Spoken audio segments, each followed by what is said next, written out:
Greetings, people of Earth. Welcome back. My name is Jax, and today, excuse me, that's the title. I've been thinking about this a little bit, and that's why we're talking about it.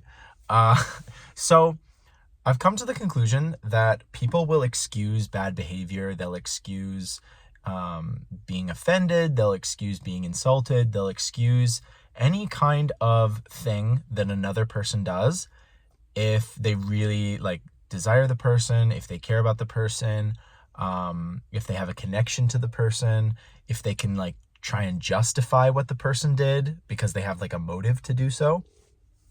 And we essentially, I did a video recently about being offended and how, that really doesn't solve a whole lot.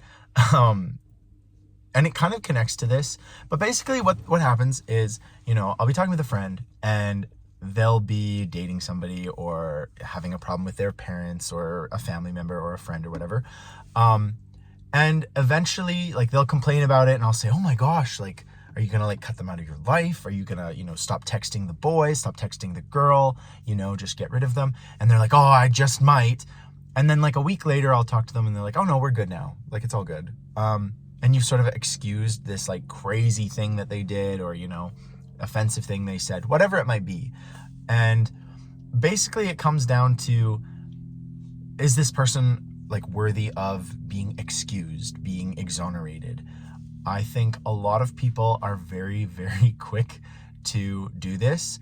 I have a lot of people in my life who kind of engage in this a lot, and I hear about them kind of constantly complaining about a person in their life, and I'm the vent, which is fine. I'm happy to be the vent. As long as they're not venting about me, I'm good. But it's kind of funny how long people will excuse bad behavior or the way somebody treats them based on just a past relationship. It's oh, well, I've been friends with them since kindergarten, so I'm gonna excuse this, and we've always been besties, I'm always gonna forgive them. And I really don't operate that way. I don't think I ever have. Bad behavior sort of forces me to change the relationship.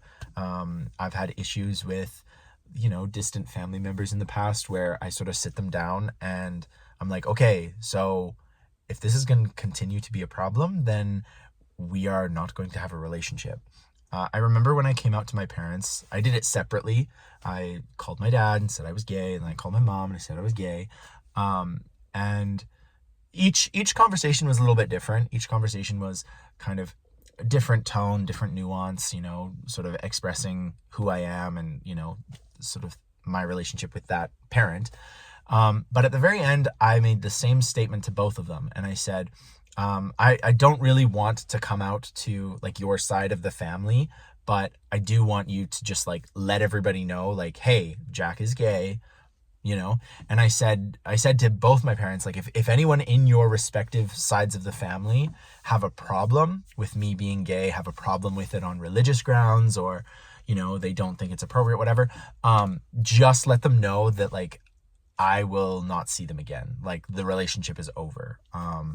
If my dad was telling my grandparents hey, Jackie's gay, blah, blah, blah. If they had a problem with who I was, or, if they voiced any kind of criticism or whatever, my dad was just supposed to tell them oh, okay, well, he won't be coming to Christmas anymore, that sort of thing. Thankfully, my entire family, both sides, was totally good with it. It was so good. My mom forgot to tell her brother, and so then 2 years later, my brother my uncle found out, and he was just super surprised. He was like, what? Nobody told me. And that was kind of funny. But the point I'm making there is that if anyone had had a problem with me, the relationship would have ended. I would have been okay, well, I won't see you anymore. I don't want to go to Christmas with you. I'm not going to go to your house. I'm not going to text you. Don't talk to me. I won't talk to you. And I've kind of always based my relationships off of that. If the behavior is acceptable and respectful and reciprocal, great. I'm really happy to have a relationship with you. But I'm not going to excuse bad behavior. I'm not going to excuse specific traits that I don't appreciate or that go against who I am or my morals or my beliefs. That doesn't extend to political things. If you're super political one way or the other, okay, cool. Like, as long as you don't bring it up with me, as long as it doesn't become like a reoccurring issue. Everyone's allowed to have different beliefs. But when it comes to excusing bad behavior and constantly justifying and coming up with those justifications, I don't do that. I think relationships should be 80% positive, 10%, maybe polite disagreement, and then 10% sort of accommodating each other. I don't think you should be excusing behavior constantly. It's different if you're in a relationship with somebody that you're kind of a little bit dependent on. Like, for example, if you're gay and you're living with your parents, you kind of, I would recommend not coming out unless you're totally safe, and like all of the typical advice people give. But when you become like a totally independent person, a human adult, you can really choose the relationships you want. And time again, you see it online, you see it all over the world, where people will excuse bad behavior just because, well, they're my only friend. I've known them forever. Like, blah, blah, we've been through so much together. I really don't think that matters a whole lot, especially if the behavior that you're constantly forgiving is not good behavior. If it's a really negative relationship, and, some people in my life come to me and they're like, oh, I just can't deal with, I'm going to use a name that I don't actually know. I'm going to use Thomas. Okay.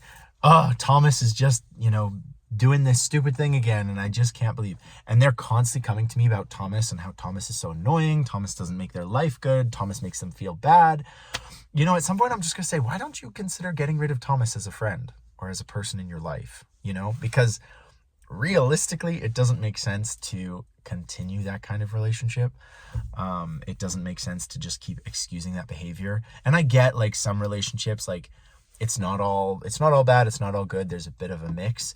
But if you're always coming to me about how Thomas is just a jerk and they can't deal with him and blah, blah, blah, blah, blah, then it might be time to just cut that relationship. It might be time to even just have a conversation with that person and say, hey, have you noticed that we fight all the time? Have you noticed, like, and I'm constantly excusing this behavior, but like, I really don't know if I can keep doing this.